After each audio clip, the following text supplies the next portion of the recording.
short of breath. Syncope and angina at rest would be like class 4, right? So that would be, I don't have to be doing nothing and I feel like crap, okay? Let's see. Which nursing intervention is most appropriate at this time, based off her current symptoms?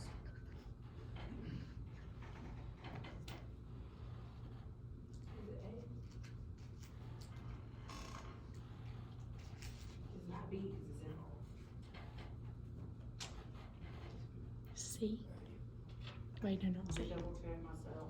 Oh, Yep, A. Because, like you said, B would be too restrictive. And we wouldn't increase the sodium intake. That's just gonna make things worse. And when in doubt, don't ever place a pregnant patient supine. They always need to be positioned left lateral. It's ideal for them. At 32 weeks, the patient undergoes an NST, which is reactive. Why is continuous fetal surveillance important for this patient? Correct, it can reduce placental perfusion.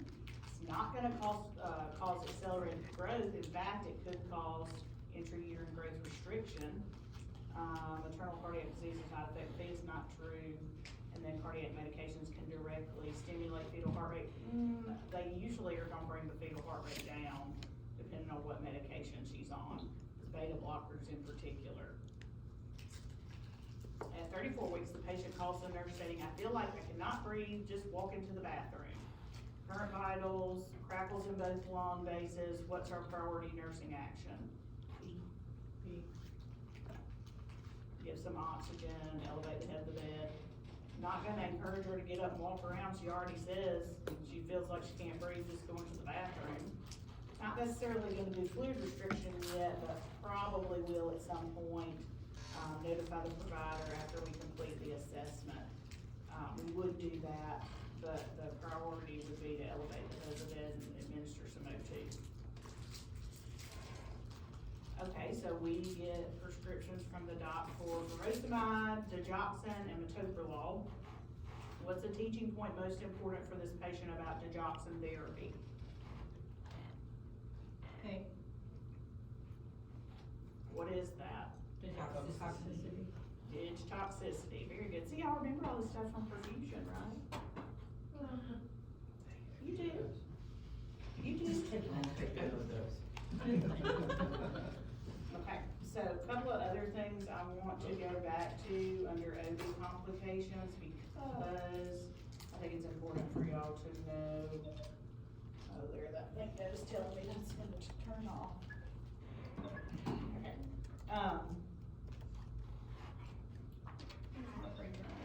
So with preterm labor, we talked about some medications that we give. One of them was terbutaline.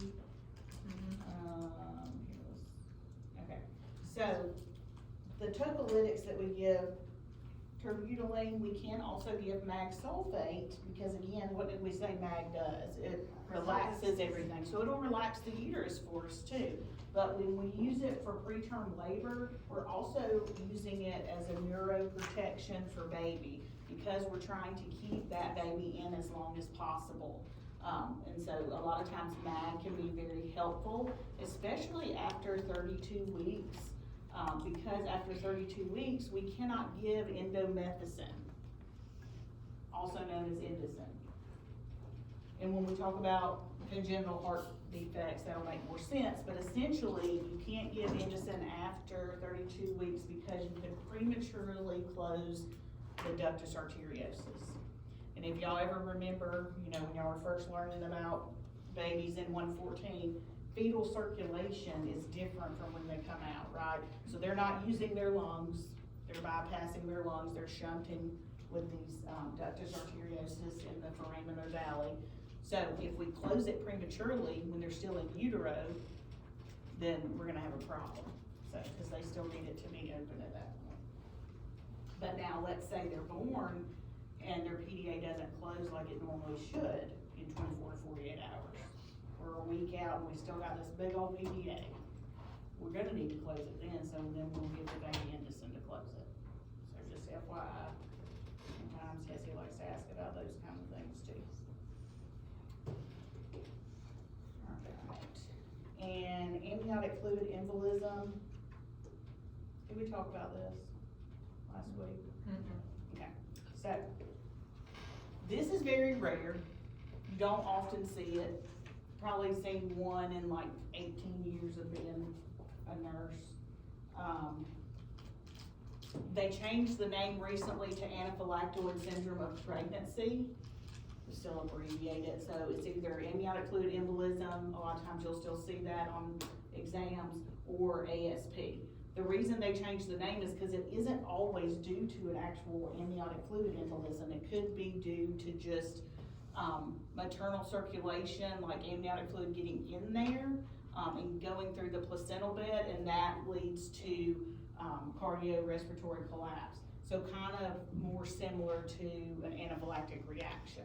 So that's why they renamed it anaphylactoid syndrome of pregnancy. So a lot of times it'll be I can't breathe, I feel like my throat's closing up, I feel a sense of impending doom, maybe something bad's about to happen. This is why I go back in to listen to your patient. Sometimes we think they're whiny, right?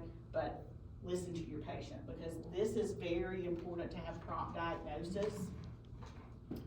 We'll give oxygen as soon as possible. That'll be the number one thing that you're gonna do is put O2 on the patient, and you're going to give them certain medications, whether it be steroids or bronchodilators to try to open up the airway. But a lot of times this cannot be resolved. I think the mortality rate now, from what I was reading the other day, I read something that said it was down to 60%. So that means we're getting better about diagnosing it promptly and going ahead and treating it, but it used to be up to 80%, so likely these patients die before we can figure out what's going on and help them. Unfortunately, it can cause fetal death as well, but if we recognize it quickly and can at least get the baby out, a lot of times the baby can survive even if the mother does not. But we don't talk about it a lot because you're not gonna see it a lot, but it is definitely an emergency. They usually go into shock, and they can even go into DIC. Y'all remember what DIC is? Disassociated. What? Say it again. Disseminated, Yeah. intravascular coagulopathy, so DIC, we'll just call it DIC. Mhm. So DIC is essentially just a coagulation cascade, and I teach it a lot of times when I do high-risk OB, instead of them teaching it in perfusion, because it does relate a lot to pregnancy complications like placental abruption, AFE, there's a lot of other things, but one of the other causes could be something as, that you see every day coming through the ER, a gunshot wound. That person could go into DIC. So basically, all your platelets get used up trying to clot that area that's been injured. And because of that, everything goes to that area to hopefully clot it off. And then once we use up all our platelets, what are we left with? Nothing. So then we start bleeding from every orifice, right?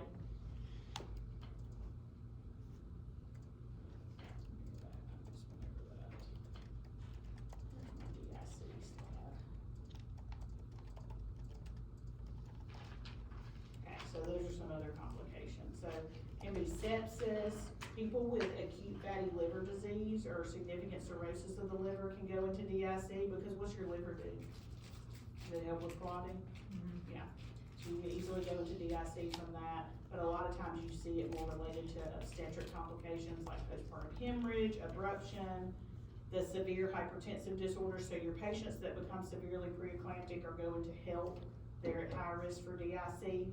What do you think your patient's symptoms would look like with DIC? I mean, I know I said bleeding from everywhere, but like as far as labs go, what's our platelets gonna be?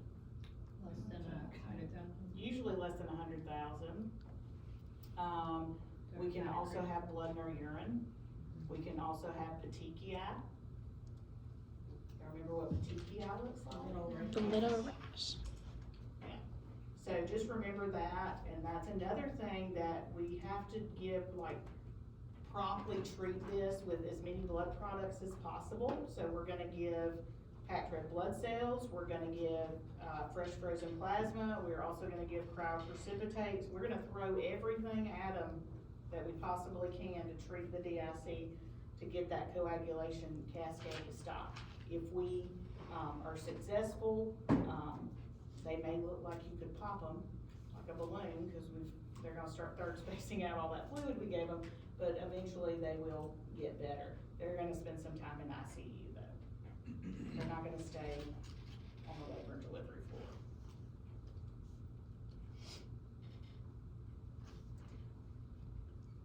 All right, another thing that automatically gets you a high risk for pregnancy is multifetal pregnancy. So your twins, triplets, quads, I mean, we've seen a lot now, right? So the way they, are implanted, or if they share a placenta, that obviously makes them more high risk. If they share a placenta and one, chorion, they're at higher risk. But the main thing, is to know that just multifetal pregnancies increase the mom's risk for hemorrhage, increase the risk of having a preterm delivery, causing preterm complications for newborns, which we'll talk about. But I do not want y'all to memorize monochorionic, diamniotic, all that. You don't need to do that. The babies usually that share one sac, or they're mono meaning they were one and they split into two. Those babies usually have the higher risk of complications. Some of them can have the twin-to-twin transfusion syndrome, where one baby is severely growth restricted. Those moms can be offered, a surgery to be done while babies are still in utero. That will sometimes help with that. That's way above what I know about twins. We don't do a lot of multi-pregnancies, but if it's successful, then hopefully they can carry closer to term. You also have to understand that with multifetal pregnancies, you're more likely to deliver early, even if things are going well. They're probably gonna deliver you around 37 weeks or 36 weeks. All right, so we talked about preterm labor, and that's just a little graphic about how awful our preterm birth rate is in Alabama. It's now 12.8%, so we get an F for that, which is another reason why we need to listen to our patients and provide better education to our moms. And that's like all over preterm rates in the United States. We all need to live in Vermont. They got an A. They're the only ones, so. Let's see, talk about that, preterm labor, abruption. Did y'all watch this? So this thing's pretty cool. I've seen it used on the OB unit. It can be used, pretty much within the first hour of a hemorrhage. You know, we used to do other things like, let's go ahead and get some uterotonics, like Hermethadone, Hemabate, all that stuff. We'll go ahead and start giving medications. And you may still do that, but you'll go ahead and actually, the physician can insert one of these into the vagina, goes up through the cervix, into the uterus, and it's kind of rounded at the top, and then it's got these holes on the inside connected to the tube, which is then connected to a vacuum, just like, like your wall suction. So it's usually low continuous suction, about 80 to 100 millimeters of mercury, and it suctions down the uterus. So if you think about physiologically after delivery, we want the uterus contracted, right? So it kind of does that in a mechanical way or using suction. So it works really well, but the problem is, why am I having a hemorrhage? If I'm having a hemorrhage because there is retained placental fragments, it's not gonna suction placental fragments out. Those have to be either manually evacuated by the physician or by a dilatation and curettage, like a DNC procedure. Then you could still use the Jada, but if you get the problem out, you're probably gonna fix it anyway. But now just for uterine apnea, that is not because of retained products, this works really well. Just for those uteruses that may be a little tired, maybe it's my 5th baby, and that uterus is just tired, okay? Because every time it gets stretched out, it's gonna take that much longer and have to contract that much harder to go back to normal. Now, if you,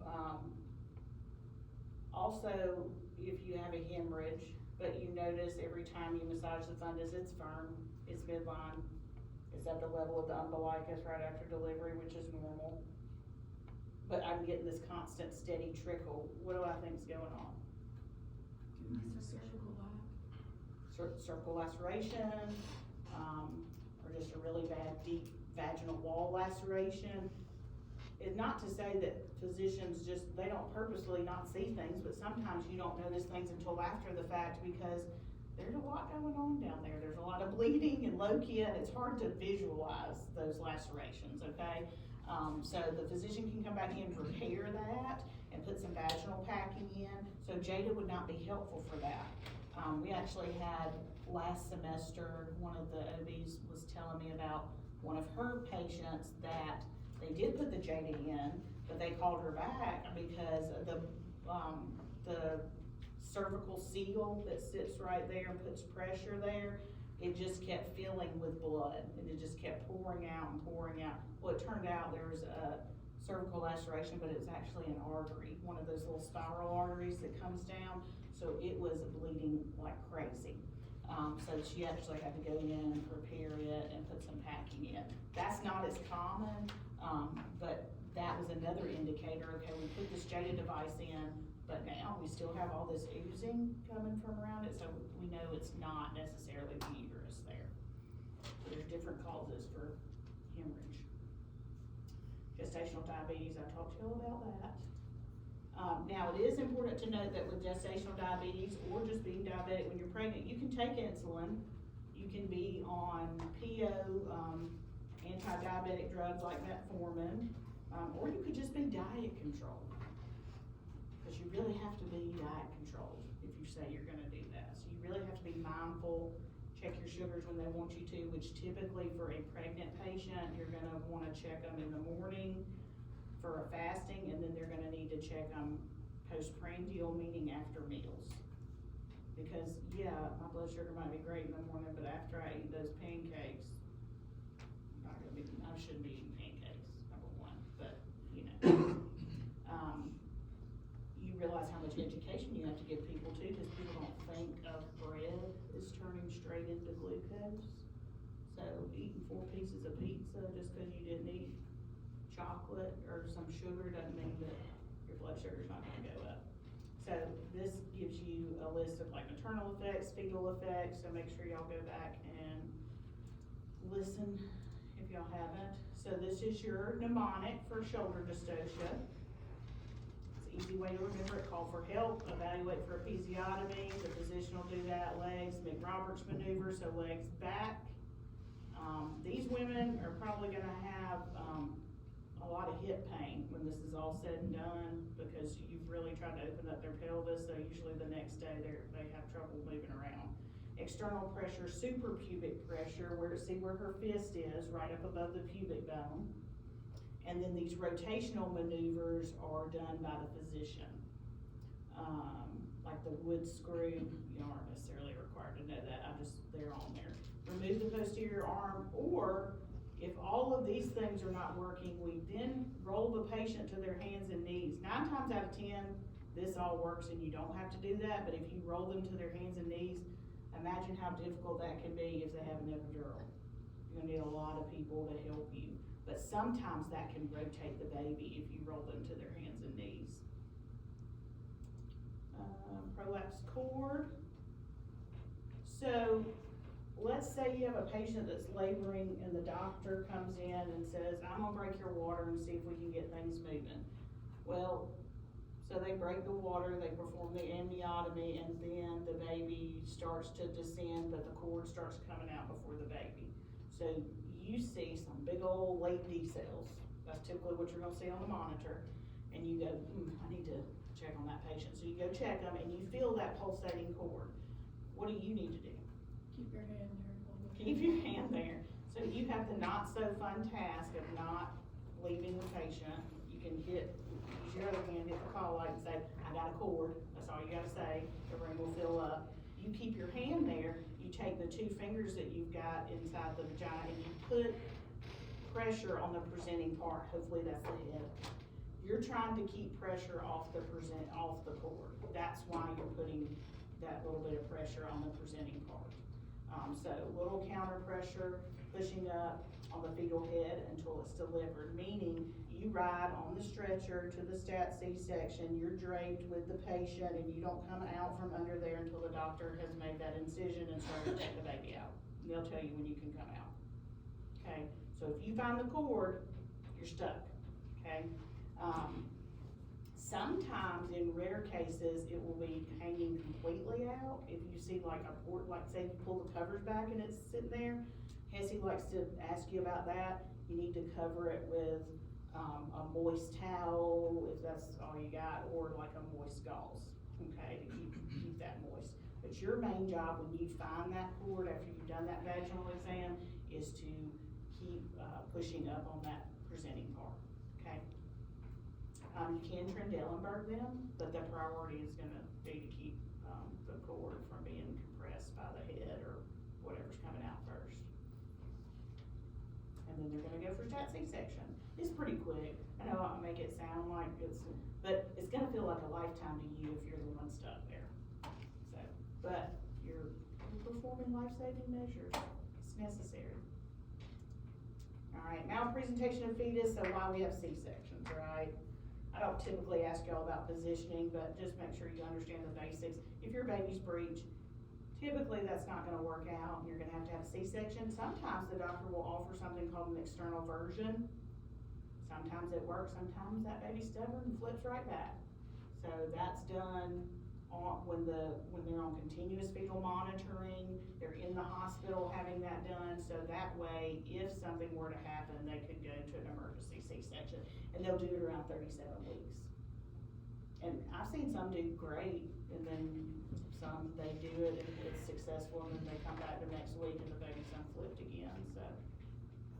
That baby was just not meant to come out that way, so. And then when you have one C-section, you're at higher risk of uterine rupture later or abruption if you decide you wanna try vaginal birth after cesarean. But it depends on why you had that first C-section if you're a good candidate. If it was simply because the baby was breech, but it had nothing to do with your pelvis or anything like that, there was no other maternal issues, then you might be a good candidate. But if you've had like 4 C-sections, you don't need to try vaginal birth after that, because think about every time they've cut that uterus, how thin it is. Now scar tissue's gonna build up, but how thin that area is.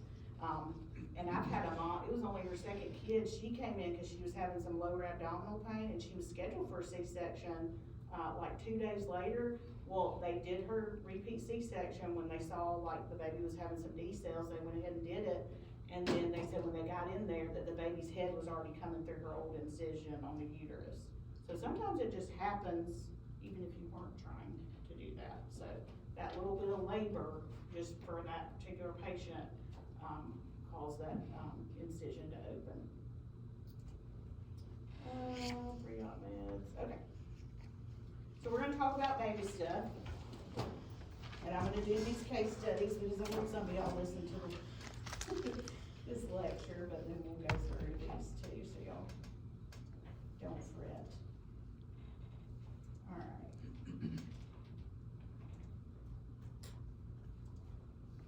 Okay, let's talk about this baby Oliver here.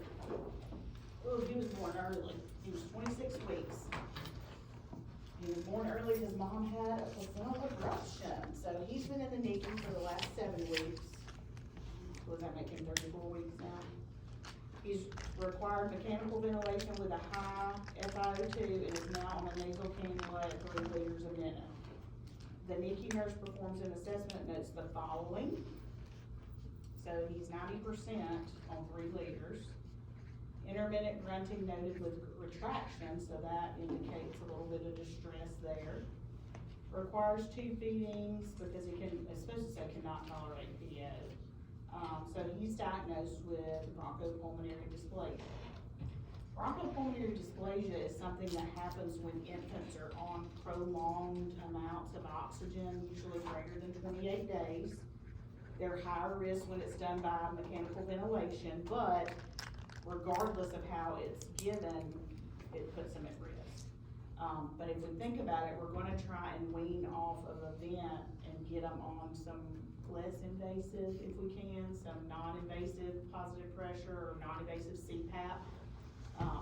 And we do the lowest amount of FiO2 on a newborn that we can that provides the greatest benefit. So meaning, when you go to a delivery, you're gonna have to perform resuscitative measures on a newborn. You're gonna follow something called the NRP algorithm. I'm not gonna ask you to memorize that. I have it out there for y'all to look at.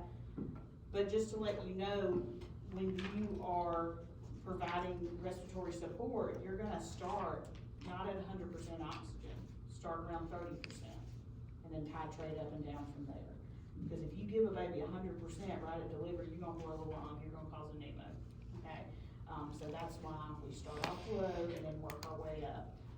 And some may get to that point where they need 100%, but it's not as common. So we've got some BPD that has developed, which if I had to compare it to an adult condition, y'all know what COPD is.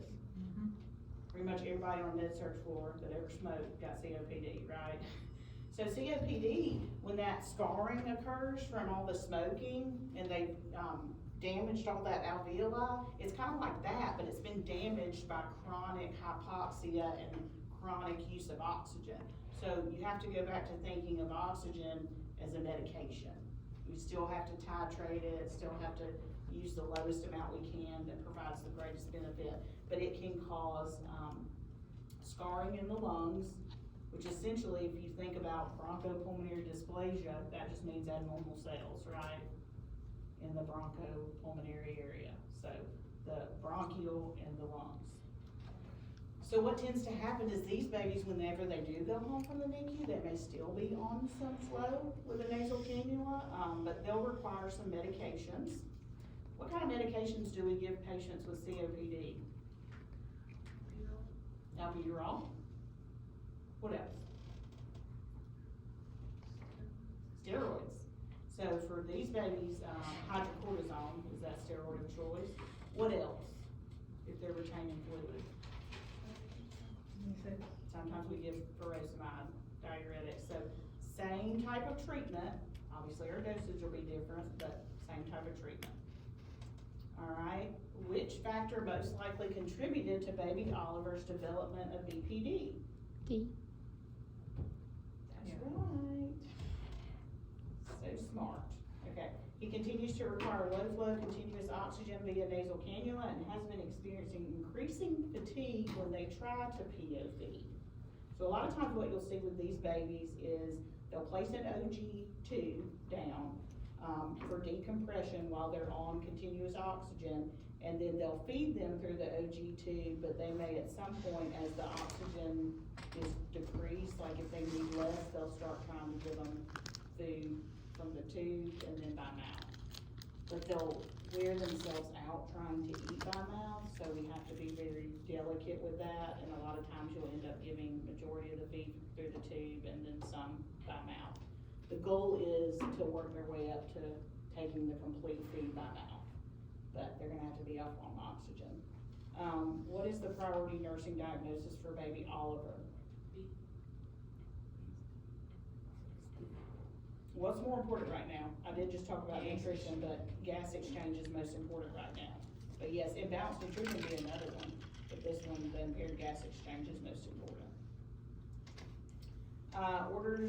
Neonatologist orders Lasix and albuterol. The nurse is prepping to administer the medications. Which nursing intervention is most important when administering diuretics to baby Oliver? Yep, just like an adult, right? Okay, probably gonna know, wanna know what that potassium level is. Parents ask the nurse, why is their son still requiring oxygen after 6 weeks? What is the best response by the nurse?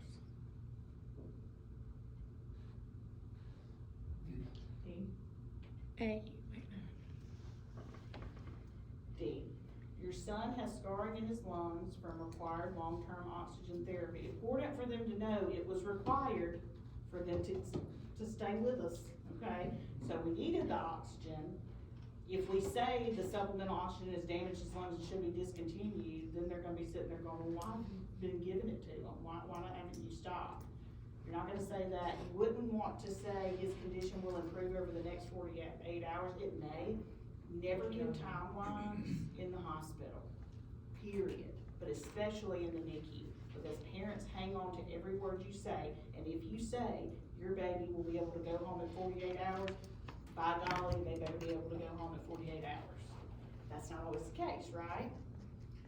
That I usually just, and you'll hear the nurses in there say, your baby has these goals to meet. When we meet all of these goals, then we'll talk about going home.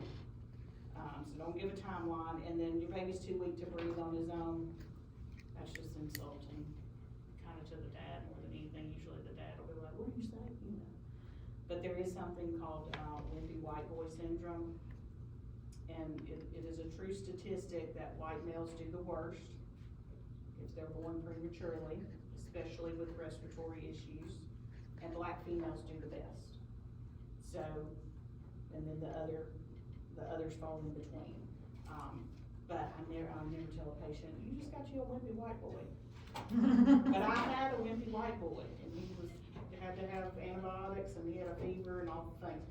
But I didn't tell my husband he's a wimpy white boy. I mean, I did later. He's also a redhead, so just like me, so we're both kind of, we just are what we are. Baby Carly, she's 29 weeks, admitted to the NICU and has been receiving OG2 feedings for the past 3 days. Her morning assessment is, okay, she's on nasal CPAP. Just so y'all know, that's a normal blood pressure. 60s over 30s, 70s over 40s. Her abdomen's distended, tender, and that OG tube is stuff's starting to come back out of it, that's bile colored. And she is having some stools, but they're bloody.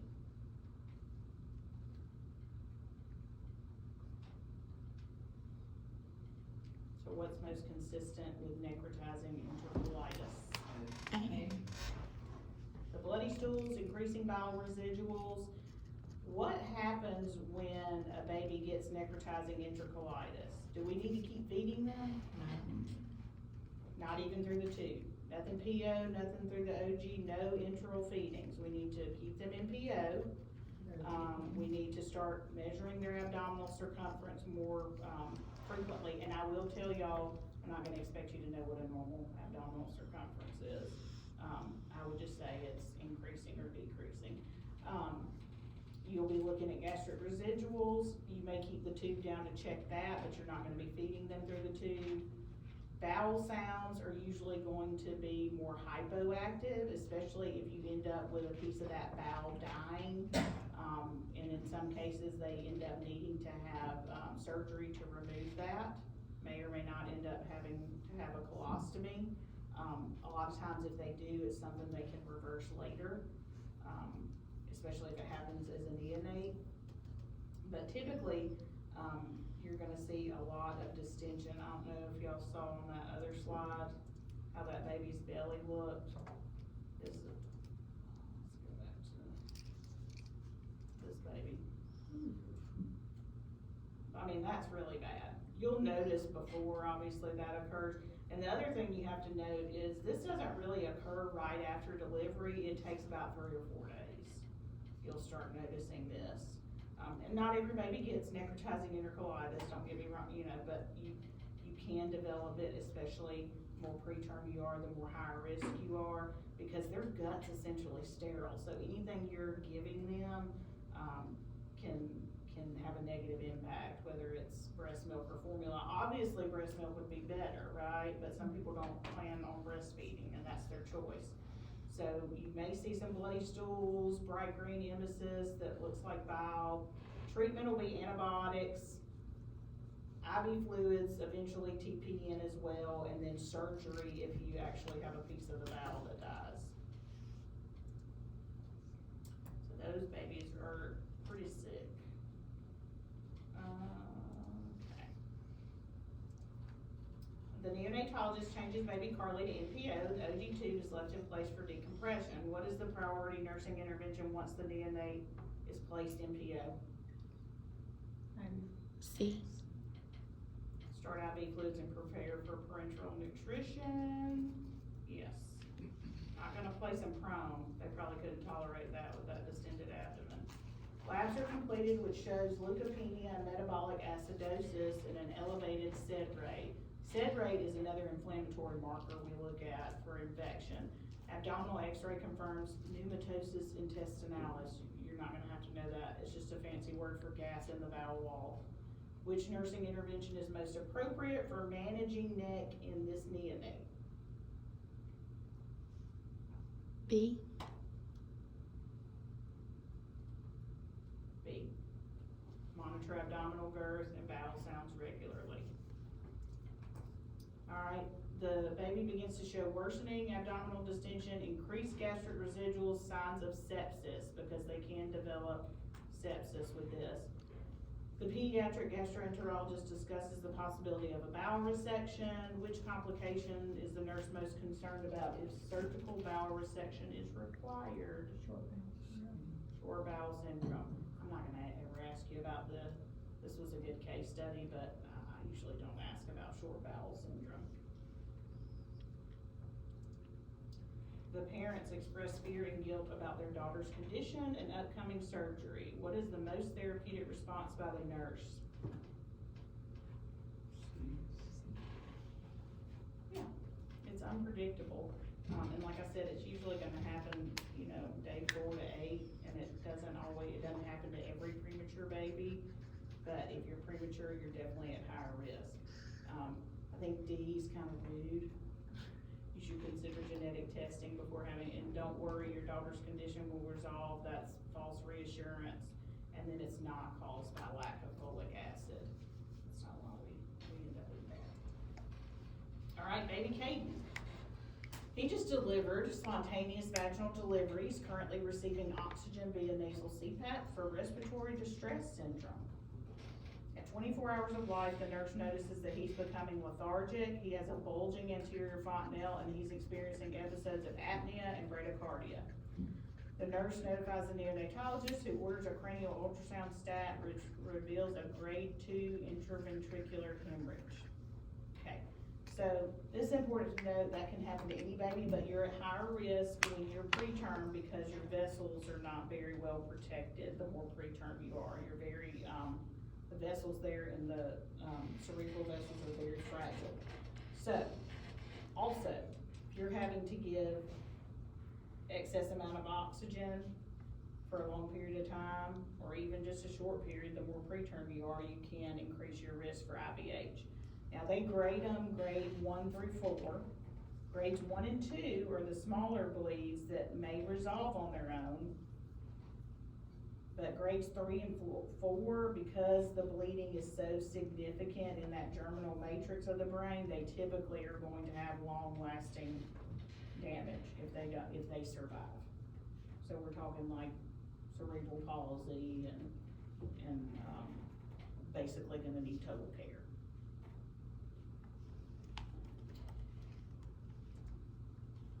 All right, so what contributed to baby Caden's risk of IVH? D.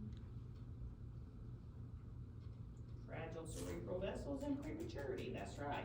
So that C is saying without the use of vacuum forceps. Sometimes vacuum can increase the risk, but typically it increases the risk of a subgaleal hemorrhage, which that's not one of the things you'll have to learn about, but that's a bleed in the subgaleal space, which can require blood products, but it doesn't usually cause long-term damage like intraventricular hemorrhage would. And diabetes is not gonna increase the risk of that.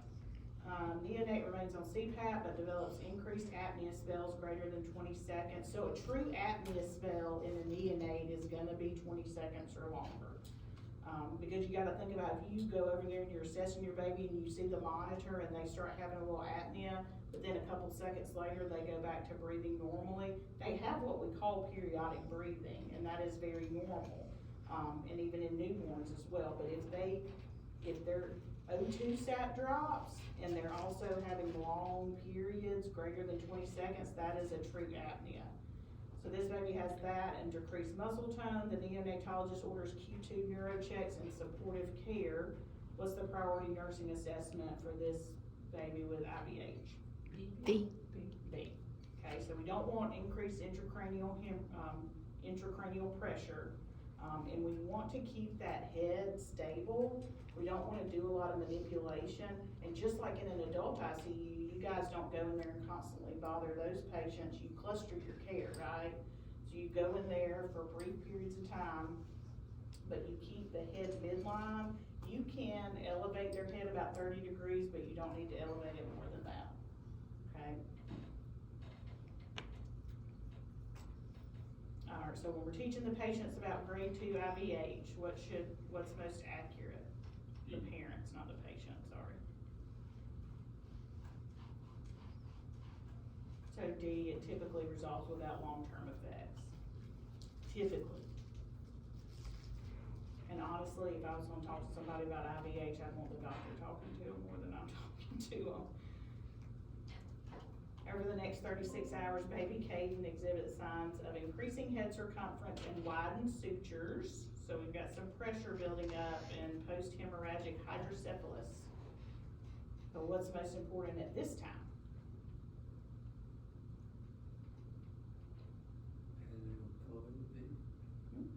We can elevate the head of the bed just to take some of that pressure off, but no more than 30 degrees. We definitely wanna notify the doctor ASAP. So if that was on there, we'd choose that too. I don't want the parents in there manipulating the baby or, overstimulating the baby at this point and then place the infant flat. We're not gonna do that, cause that's just gonna make it worse. So baby begins to stabilize. The parents are obviously upset. They express fear and anxiety about long-term outcomes for their son. Which information should the nurse provide to the parents regarding long-term outcomes of IVH?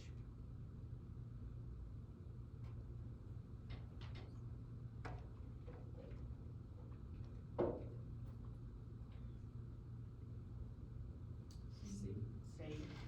So it depends on the severity of the bleed. So that way you're not giving them false hope, but you're just telling them it depends on how bad the bleed is. And again, the doctor's gonna be in to talk to them about a lot of things, but y'all know as well as I know that we're spending the most times with the patient, so they're gonna be asking us a lot of questions. And then permanent brain damage, again, that would be more with your grade 3 or 4. Hydrocephalus is more common in preterm and not full term. All right, baby Sam. So we got a 2-day-old male admitted to the NICU with poor feeding, irritability, and lethargy. So these are our vital signs.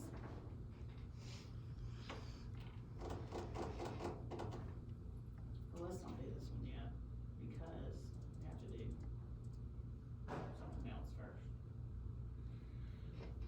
We won't do that one yet, we'll go back to it when we do heart defects. Baby Emma is delivered via emergency C-section for fetal distress at 39 weeks, and at birth, the infant is limp, pale, and not crying. That's definitely not a good APGAR score, is it? So this is what we're looking like. If we looked at that NRP algorithm, I'll pull it up real quick. If our heart rate's less than 50, then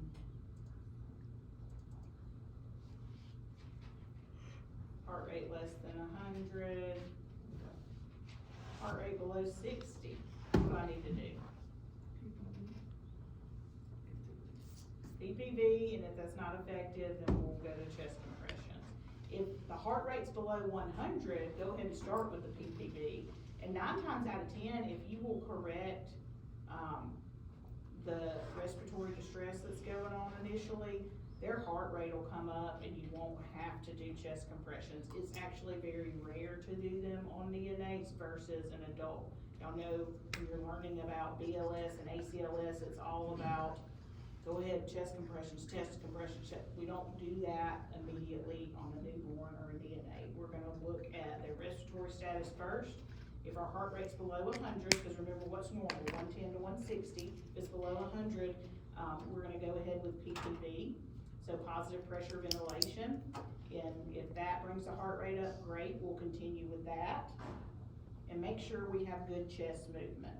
Make sure it's effective. Obviously, y'all know sometimes you have to readjust the mask. We have targeted pre-ductal and post-ductal SpO2 sats at birth. And if you just look at those, again, I'm not asking you to memorize this, but it's not normal for a baby to be born and be 100%, right?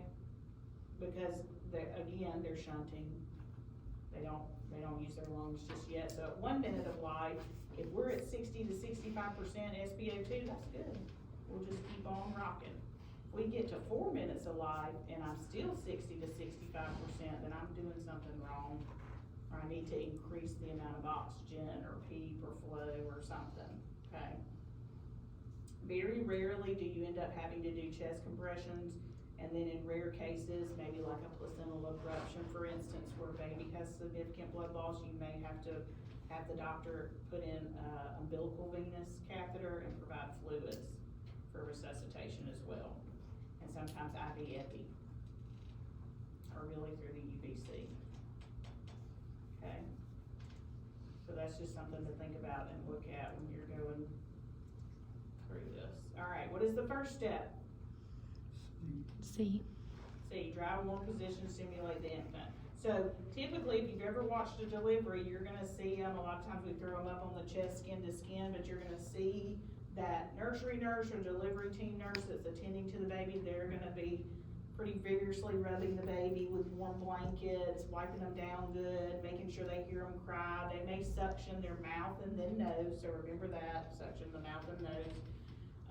With the bulb syringe, and then usually if the baby's doing well, can leave them skin to skin. If not, and they're having any kind of signs of respiratory distress or grunting, or their APGAR scores are less than 7, we're gonna have to provide some positive pressure ventilation. All right, after drying, warming, stimulation, the infant remains apneic with a heart rate of 50. What's the next action by the nurse? A. Okay, PPV, and then we may have to do chest compressions after that if that doesn't bring it up. After 30 seconds of effective PPV, the heart rate remains at 52. What are we gonna do now? B. B, start chest compressions coordinated with ventilation. And with a neonate, it's always 1 and 2 and 3 and breathe. 1 and 2 and 3 and breathe. And the nice thing now is most hospitals have the nice T-piece. It's not like the bag valve mask.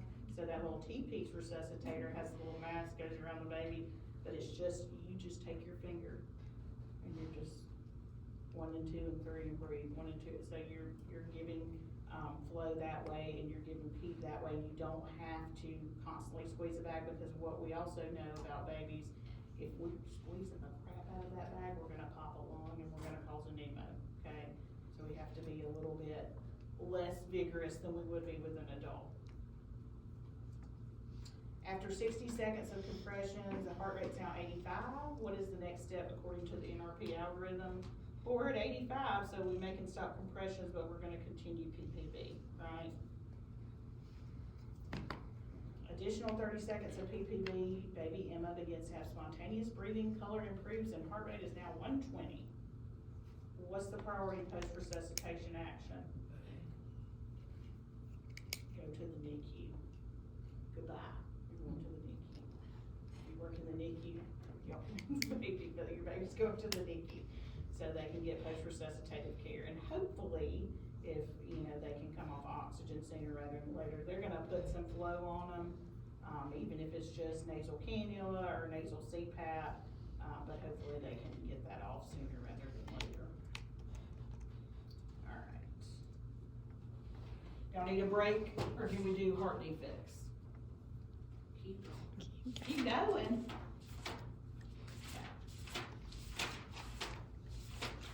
I want y'all to think about too, when we were talking about bronchopulmonary dysplasia, intraventricular hemorrhage, we'll talk about retinopathy of prematurity. All of those, if you look at the complications themselves, all of them, the risk of those increase with excessive amounts of oxygen. So always take it back to that. So if I'm trying to provide the best outcome for my neonate, I'm gonna always be looking at those targeted O2 saturations. I'm gonna make sure that we're using the least amount of FiO2 that provides the most, benefit to the baby, okay? And it's different for each baby.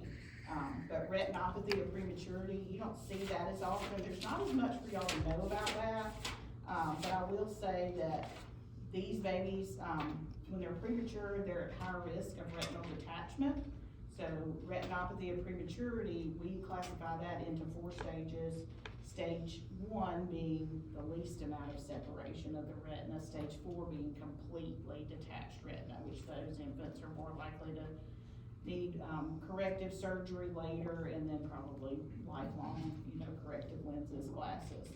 So again, prematurity and long-term use of supplemental O2 greater than 28 days are the cause of retinopathy of prematurity.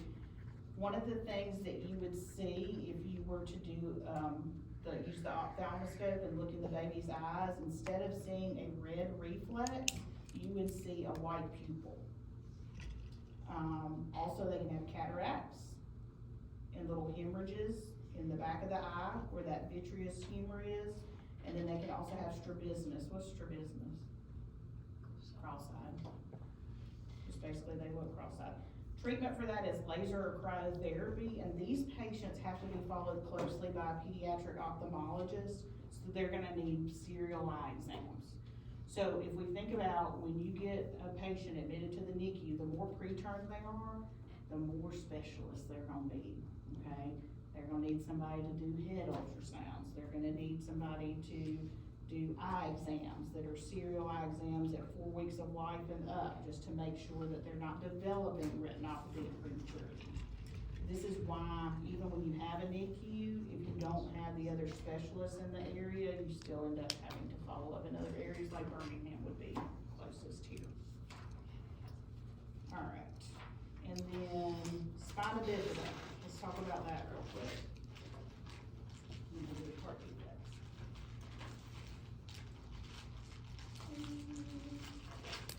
So what did we say we need to make sure we're taking when we're pregnant? Folic acid. Folic acid. And early on, right, because the neural tube is one of the first things that develops. There's different types of spina bifida. So you might hear the word spina bifida and think it just means one thing, but there are different defects.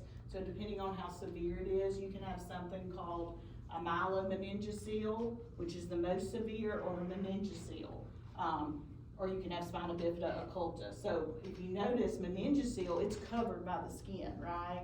So there's a defect there, and there's gonna be issues below the level of the defect. So mobility is gonna be affected, obviously, urinary, genitourinary issues, gastrointestinal issues. So peeing and pooping are gonna be a problem. These babies will have to learn how to self-cath later in life, but right now parents will be taking care of that. And then a myelomeningocele, if it's open and exposed, particularly if it's more significant, it will need to be surgically repaired sooner.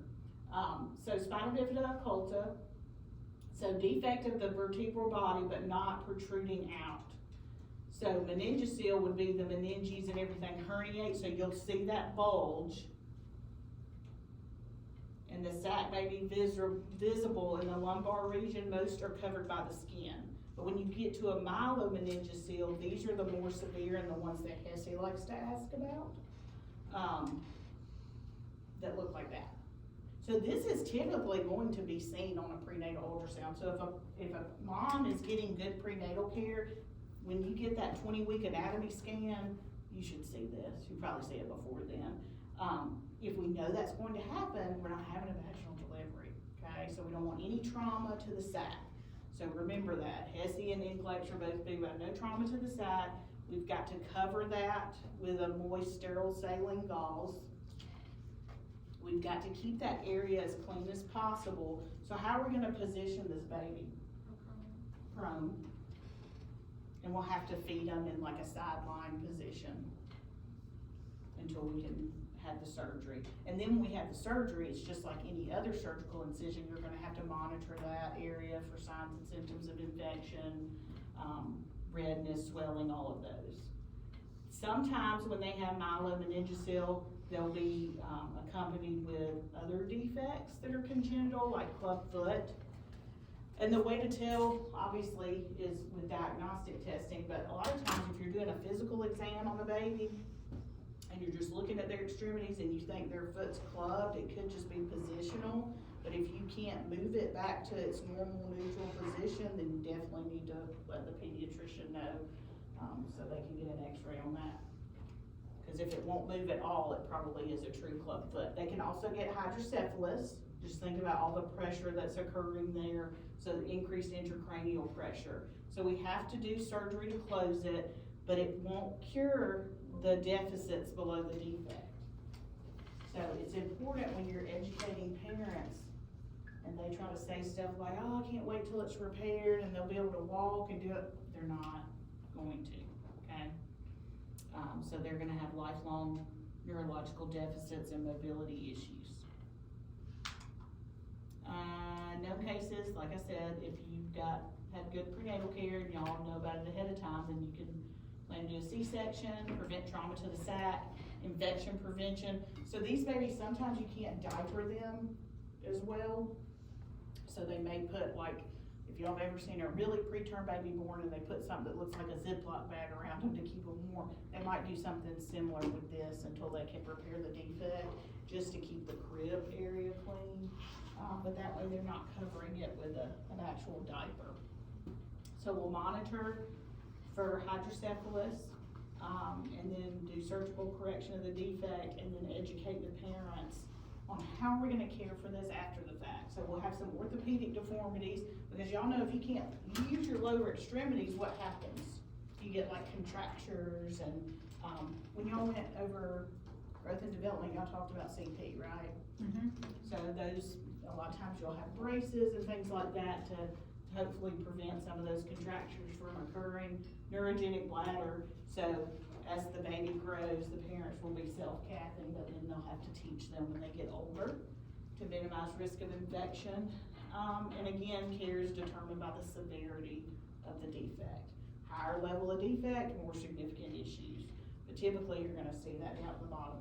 This is why when you do a normal newborn assessment, we always look to see if there's a sacral dimple. So a sacral dimple in and of itself is not necessarily a problem, but if you can't see to the base of the dimple, and you're concerned that the baby's not moving their legs like they are their upper body, you wanna make the pediatrician aware so they can follow it. Sometimes they'll order a sacral ultrasound, and sometimes there'll be nothing.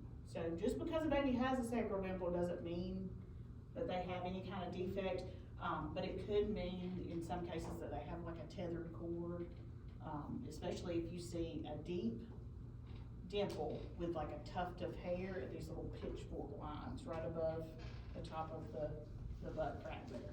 You'll see that.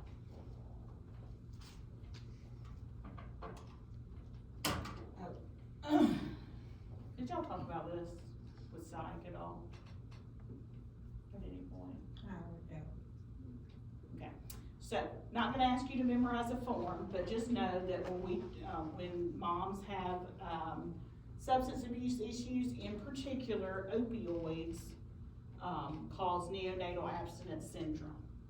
So not to say that your baby won't have any long-term effects if the mom has been taking methamphetamine or cocaine or crack or crystal meth, but typically we do not see withdrawal symptoms in them like we do in someone that's been on opioids or heroin or something like that. And particularly these moms that maybe they're in a drug treatment program, so they were on heroin and now they're on like methadone, or Suboxone is now one of the major drugs that's used.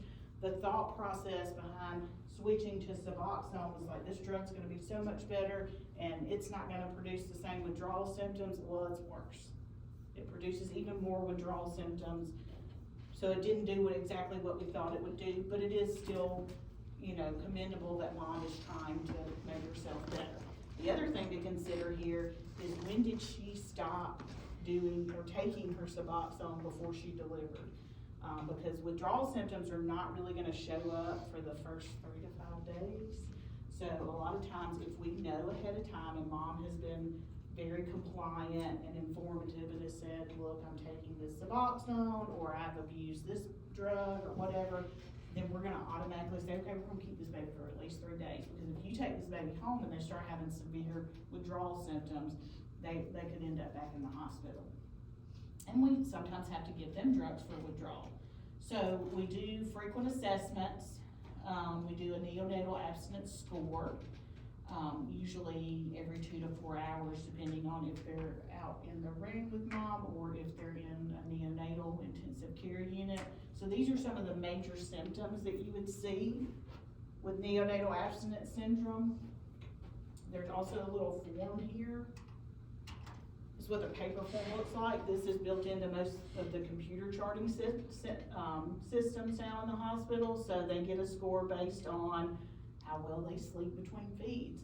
Babies that are withdrawing, they're not settling well after a feed. They're constantly they're rooting, acting like they're hungry, but it's just another form of withdrawal.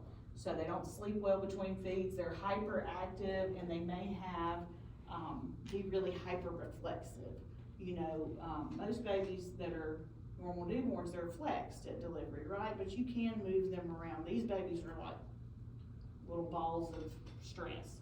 So mild tremors, so instead of the normal like Moro startle reflex that you might notice, it's a constant. And it's not because of low blood sugar, because you check that and it's normal. So increased muscle tone, excoriation. So typically they'll have a lot of loose stools, their butts will get really raw, and they look terrible. Kind of like if you have a baby in the NICU that's on prolonged antibiotics. Y'all know antibiotics tears up your stomach too. We had one baby down there a few weeks back that both butt cheeks were just completely raw and excoriated.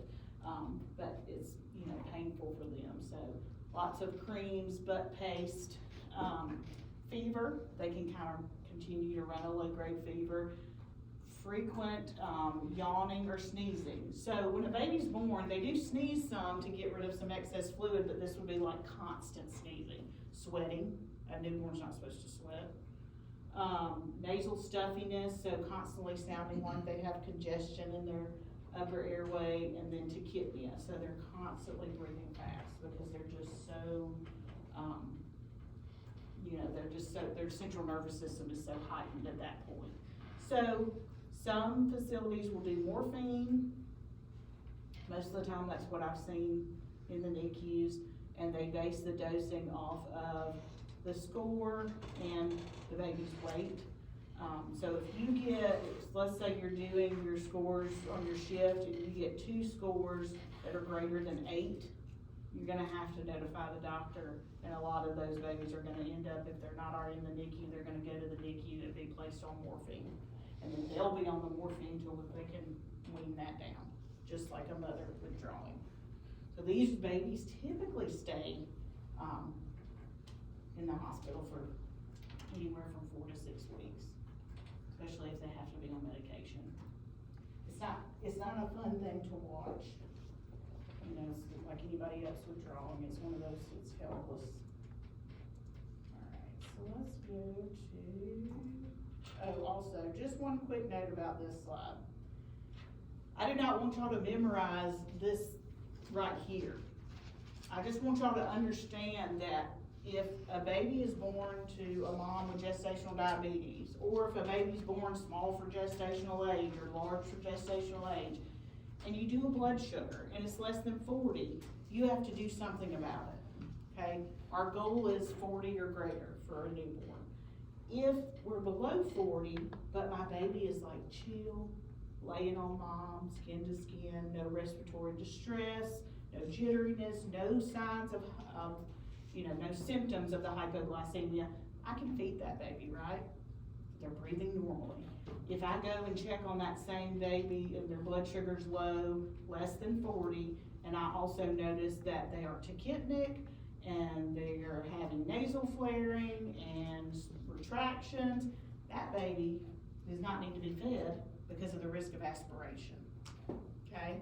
So I just want y'all to understand symptomatic versus asymptomatic and understanding what the signs and symptoms of neonatal hypoglycemia are, and that 40 is our target, okay?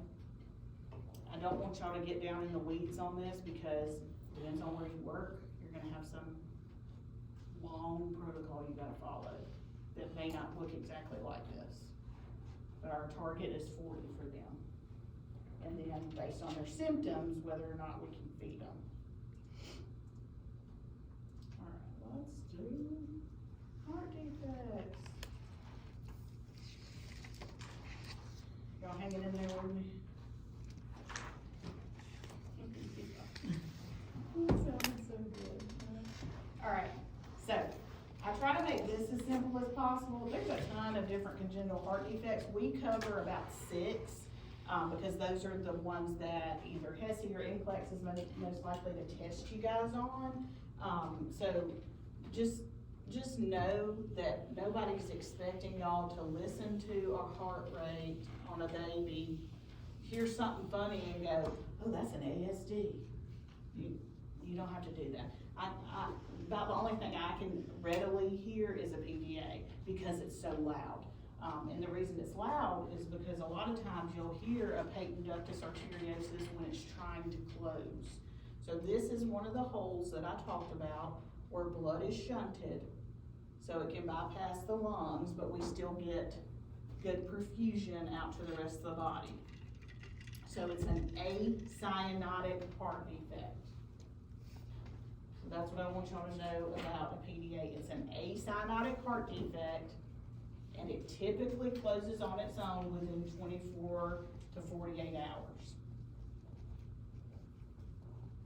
If it doesn't, y'all think about when you go outside and you're watering your plants, or you're pouring some water in a dog bowl, and you pinch the hose together and you like put it up to your ear, you can hear that like sound. So it's like a machine-like murmur, but that is what that sound is with the PDA. It kind of similar to that if you want to compare the two. Like as it's trying to close, you're going to hear that turbulence of the blood flow. So when we say acyanotic, we mean left to right shunting. So acyanotic is left to right shunting. What I mean by that is we do have some blood going to the lungs to get oxygenated and going out to the rest of the body, but it's a mix of blood. It's not completely deoxygenated, but it's not necessarily sufficient. Cyanotic defects, which we'll talk about a little bit, would be right to left.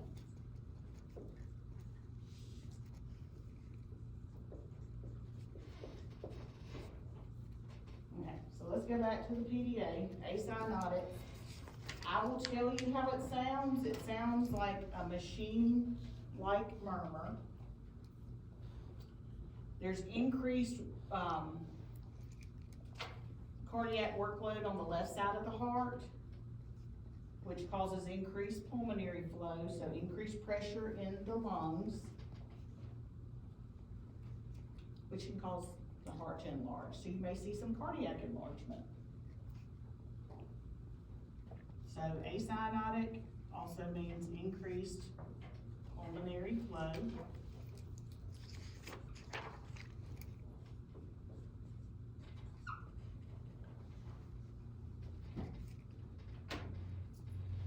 If you think about acyanotic heart defects and you're trying to differentiate what kinds of signs and symptoms you'd see, you're gonna see signs and symptoms of congestive heart failure.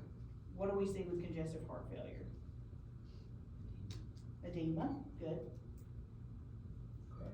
Crackles in the lungs, so like fluid volume overload. They have some bounding pulses there with these babies, the cardiac enlargement, because the heart's working hard, right? How do we treat this if the PDA won't close? The driver should. The what? He had the drug or the surgery. Yeah, so the drug is Resume. indomethacin, correct. So indomethacin to close the PDA.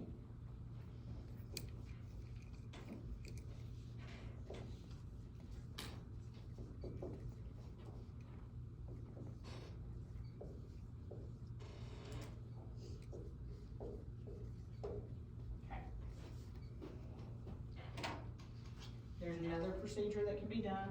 None of us are going to school to be pediatric cardiologists, at least not right now. So we don't have to know a lot about that, but just know there is a surgical procedure if the indomethacin doesn't work, involving a cardiac cath and some surgical ligation to close if that medication is not effective. And you can see like each of these defects I have a picture of, so that's where the defect is. And again, it should be there in utero, but then it should close on its own once the baby's out and begins to use their lungs. Make sense? Atrial septal defect. This is also an acyanotic defect, so that means left to right shunting of blood. That means increased pulmonary flow. So we are getting some blood out to the rest of the body, but there is this abnormal opening between the atria, and some are larger than others. Some of these actually resolve on their own. So spontaneous closure can occur in 87% of cases.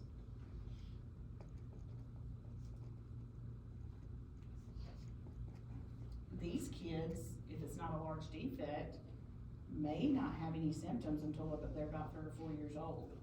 So they can live with this for a while and not even know it, or it may be missed. You know, I know we say everybody, you know, the pediatricians do good physicals, they listen, but depending on how large the defect is, we may not hear it right off. This defect causes a systolic murmur from that increased blood flow across the pulmonary valve, and then we can develop the signs and symptoms again of CHF because this is an acyanotic heart defect. Treatment for these would be, I hope it's small enough it closes on its own, but if not, we can treat with diuretics for our symptoms of fluid volume overload. We can also do something, the pediatric cardiologist can do an occlusion device, as long as the child is over 15 kilograms. And then there's surgical closure if this occluder device, which is put in via cardiac cath, if it's not effective, they can do an if the occluder device is not effective, they can do an actual surgical closing of the atrial septal defect.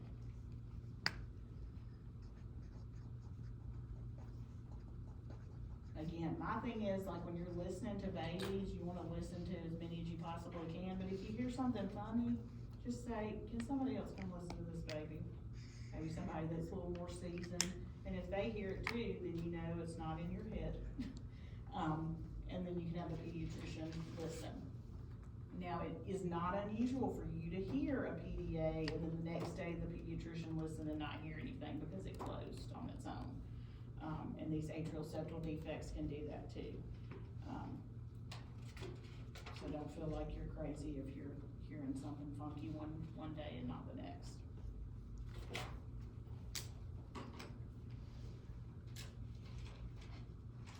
Alright, ventricular septal defect. Similar here, we just have a big hole between the ventricles versus the atria. So we're also going to have increased pulmonary flow, left to right shunting.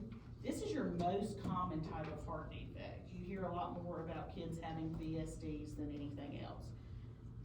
This increase in the blood flow, depending on how large that VSD is, it can actually lead to pulmonary hypertension and then progressive signs and symptoms of heart failure.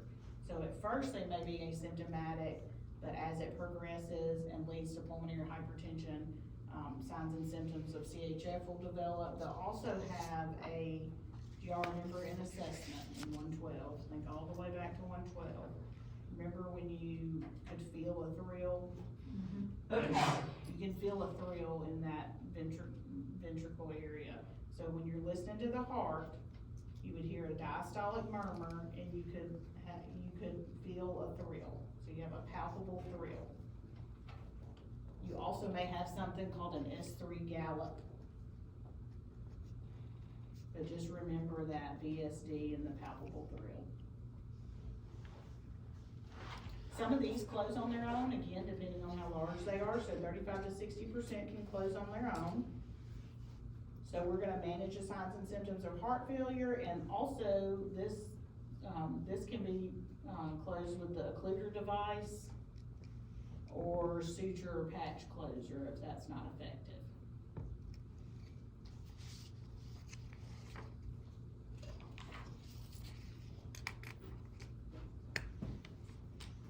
Alright, here's our last one that we consider acyanotic. This is more of an obstructive heart defect. It's actually the reason we check babies' O2 sat before they go home. So we do something called a preductal and postductal sat. So we are checking for a perfusion mismatch. So from between upper and lower extremities. So what happens here is coarctation of the aorta. We have a narrowed aorta. So blood is trying to get out, but because that area is narrowed and eventually becomes stenosed, it puts a lot of pressure on the heart and we don't get enough flow out to the periphery. So when we listen to that baby and we check blood pressures, we'll notice higher blood pressures in the upper extremities and lower in the lower. There'll be a significant discrepancy between upper and lower.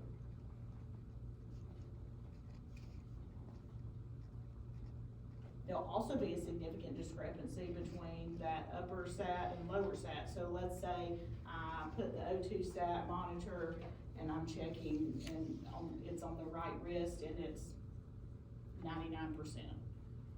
And then I put it on the left foot and it's 93%. So anything more than like 4 points, that's pretty significant discrepancy between the upper and lower extremities with the SpO2 sat. And as far as blood pressures go, I don't have you memorize baby blood pressures, but most commonly you're gonna see 60s over 30s, 70s over 40s, but what you would notice with coarctation of the aorta, it's gonna be systolic hypertension, so it's gonna be higher in the upper and lower in the lower. And then you can also, as these kids grow, if they continue to have issues with it and they haven't had it prepared yet, you may also see nosebleeds. What's the fancy word for nosebleeds? Epistaxis, yeah. So this is also considered an acyanotic defect. We do see some left-sided heart failure with these patients, but they may be asymptomatic in the beginning. They've come a long way with surgical correction. In fact, we had a friend years ago that their son was born with this, more common in white males. Their little boy was born with it, and we went to visit after he had his surgery and was able to come home later. He just had a little tiny incision on the side of his ribs there, so they went in through there versus how they used to do the big old midline incision on your chest. You crack your chest open. These babies also will have, I said systolic hypertension, they'll also have a systolic murmur with a click, like a ejection click that you might hear.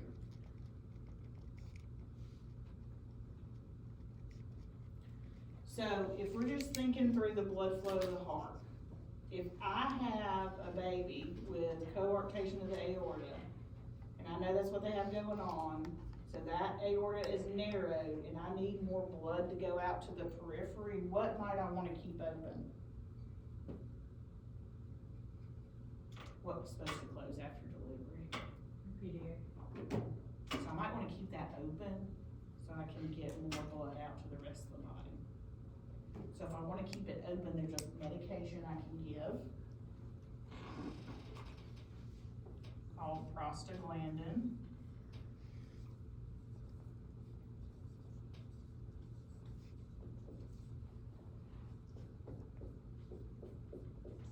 So prostaglandin E is given IV. It will keep the PDA open and And again, these are just for the ones we know ahead of time, like if this was seen on prenatal ultrasound, or it was caught right at delivery, these are some things we can do. If this is like, you know, a month or two and we're still trying to figure out what's going on with this kid, then prostaglandin E is not, the PDA by then will be closed. So if we know it ahead of time, we can do prostaglandin E to keep the PDA open.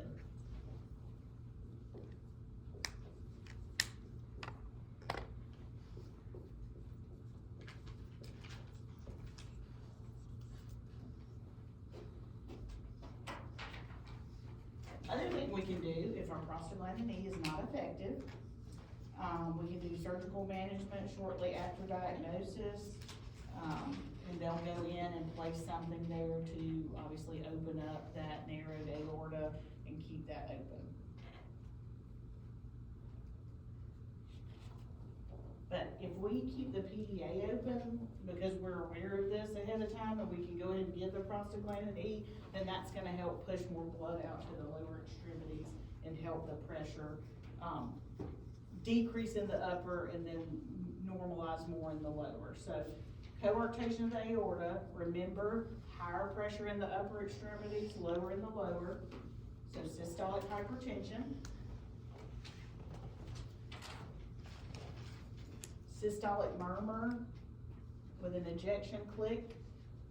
I will not put heart sounds for y'all to listen to, but I just like to tell you what the murmur sounds like.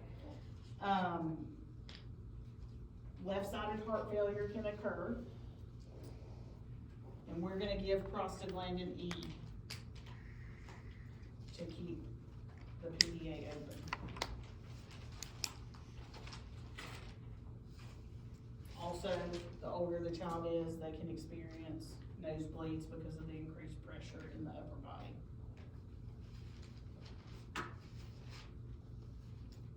Make sense? Okay.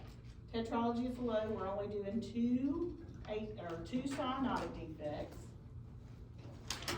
Tetralogy of Fallot actually encompasses 4 defects, that's why it's called tetralogy, but you've got overriding aorta, you've got a ventricular septal defect, you also have right ventricular hypertrophy and pulmonary stenosis. Got lots of things going on. So the heart doesn't look normal, it actually looks boot-shaped, thus the little cartoon there. So the heart looks interesting. So it's a boot-shaped heart because of all of the pressure, that right ventricular hypertrophy. Depending on the severity of each one of these defects is gonna be when we decide to do surgical management of it. Because some kids can live quite a while without having to have each repair done, or they may just need to have 1 or 2 things done before they have all 4 defects corrected. Again, it depends on the severity. But because this is a cyanotic defect, we have right to left shunting. So what's happening there is our blood is bypassing our lungs and not getting oxygenated before it goes out to the before it goes out to the rest of the body. So then what will we see? Cyanosis.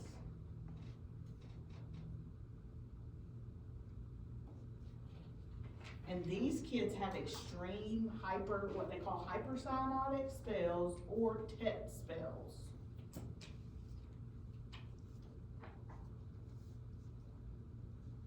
Y'all remember back to like perfusion in adults, if somebody has chronic hypoxemia, what happens to their fingers? They club. So these kids a lot of times will have club fingers. So hypercyanotic episodes or TET spells. These kids have a harsh systolic murmur, usually a palpable thrill. And then again, if you were looking at an image of the heart, like looking at echo or looking at an x-ray, you would notice like the heart is boot-shaped and really enlarged on that right side. So if this is a cyanotic defect, that means we have right to left shunting because we're bypassing lungs, so we have decreased pulmonary flow.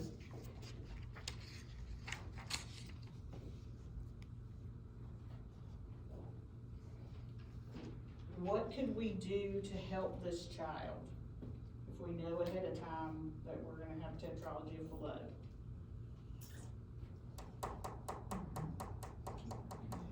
Prostaglandin E, so we can give prostaglandin E IV as soon as possible to keep that ductus arteriosus open, so we can get some oxygenated blood out to the rest of the body until we can go for surgery, or particularly if you're in a facility that's not equipped with pediatric cardiologists, you may have to shift to a higher level of care.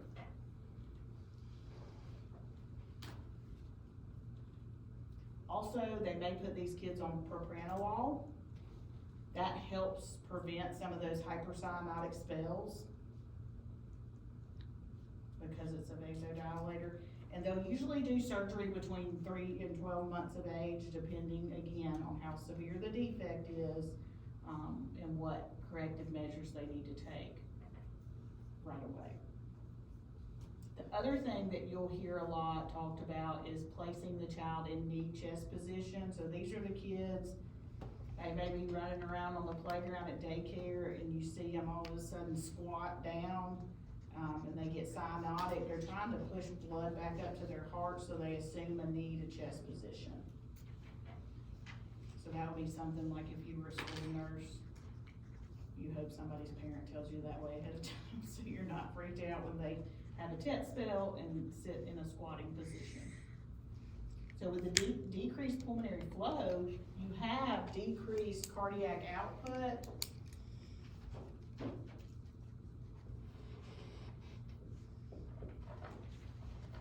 So what signs and symptoms are you gonna see with these? Shortness of breath. Yeah, they can have shortness of breath, they can be poor feeders, but they're typically gonna be a little blue, because they're cyanotic. But they're also going to have decreased, cardiac output. They're gonna be, typically,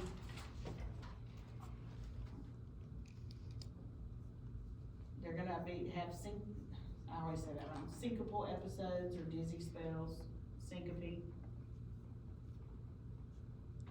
Hypercyanotic episodes, you may see them squatting, and they'll have clubbing from the chronic hypoxemia.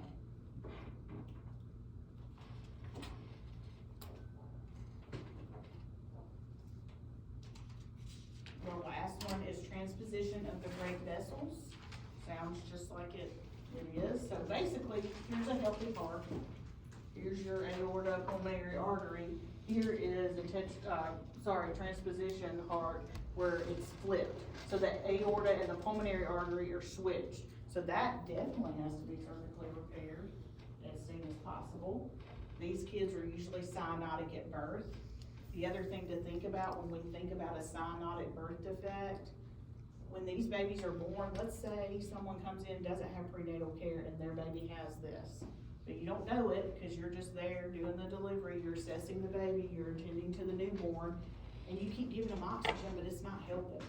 That should click in your head. Why is this not helping? Why is oxygen not helping? Because they may have a cyanotic heart defect.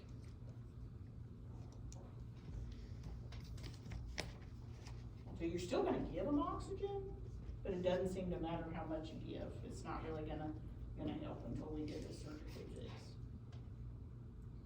Same thing if you know about the tetralogy of Fallot, they're gonna be cyanotic, you're gonna give them oxygen, but it's not necessarily going to improve, how they look. They're still gonna be cyanotic. You're gonna have to give prostaglandin E here as well.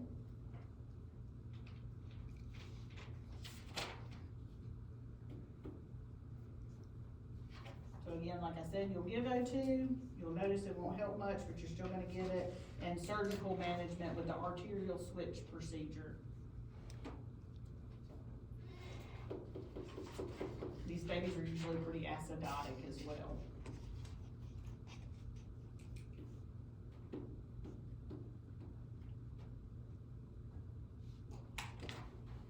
Alright, so let's recap. My acyanotic, left to right shunting of blood, so some blood going to the lungs, and then going out to the periphery. So we are typically not cyanotic, but we still have issues with increased pulmonary flow, and, signs and symptoms of congestive heart failure. So those would be PDA, your atrial septal defect, your ventricular septal defect, co-arc, and then your cyanotic is your right to left shunting, meaning we bypass the lungs. So we're not getting any oxygenated blood out to the periphery. So we have cyanosis with tetralogy of Fallot and transposition of the great vessels. So we have signs and symptoms of decreased cardiac output. So that's decreased pulmonary flow. So what medicine am I giving here? Prostaglandin. Prostaglandin E, okay? What if I wanna close my PDA? Indomethacin, okay? But with co-arc, even though it's considered an acyanotic defect because it's an obstructive defect, and there's that narrowing of the aorta, prostaglandin E we give for this one too.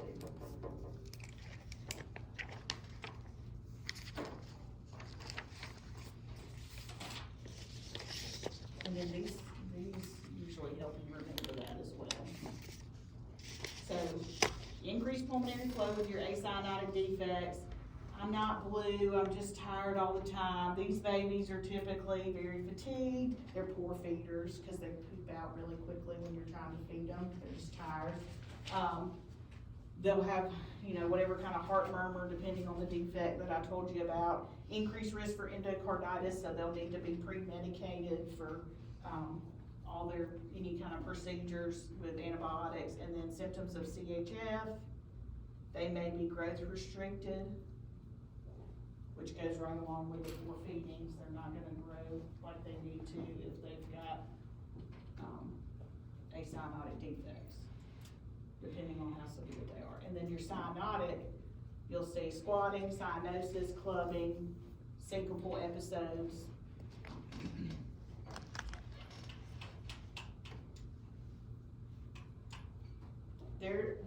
On Canvas, there's a video that this lady does, and I like how she explains acyanotic versus cyanotic, and that's kinda how we like to keep it for y'all, so that it doesn't get too involved when you're trying to learn these.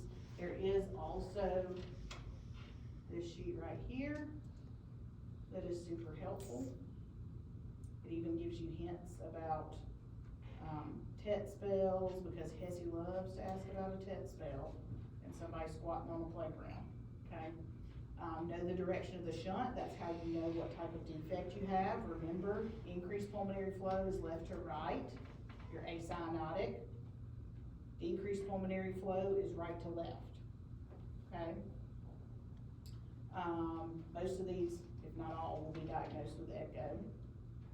Think about signs and symptoms of CHF. And then decreased pulmonary flow, decreased cardiac output, cyanosis, pallor, decreased pulse amplitude, and then the squatting for the TET spells. So I would look through those when studying. You don't have to do this fetal heart rate gallery walk unless you just feel like you need to really brush up on your fetal monitoring. I need y'all to understand why you have early D cells, why you have variables, and why you have lates, and what do you do for those, okay? Y'all know if you have earlys, those are good, so we don't really do anything, but what do we do for our other types of D cells? So, but those are there for you if you wanna look at them. And then again, the NRP algorithm is there, but I do not expect you to memorize it. I do want you to understand, you focus so much on adults and doing compressions right away. With babies, a lot of times it's just correct that respiratory status. So if we can give them some PPV, typically we won't have to do, chest compressions. The other thing is, if you're giving a baby that, let's say your baby has heart defects and is on digoxin, when do you hold digoxin for an adult?